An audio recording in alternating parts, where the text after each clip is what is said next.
Okie dokie now. I bet you're here to see how to put your handles on your refrigerator. I'm gonna show you how to remove them and how to put them back on. Don golly, all you're gonna need is a little Allen wrench. The first thing you're gonna wanna do is walk up to your fridge and examine it.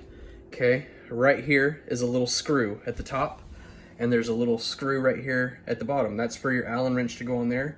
Lefty-loosey, righty-tighty. You can see I've already lefty-looseyed those out. This one's out, and that one's popped out.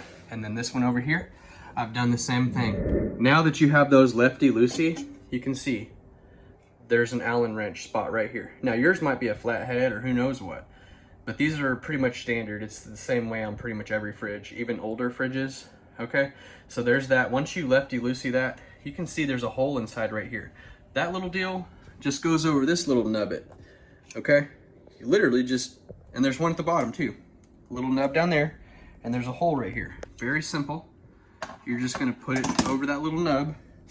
Oh yeah, that looks good. Right there, and right there.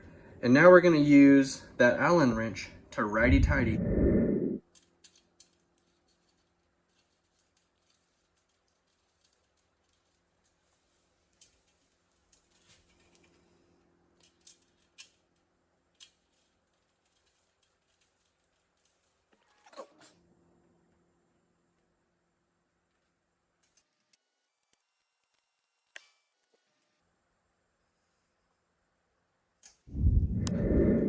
Honey, I got it tightened down for you, honey.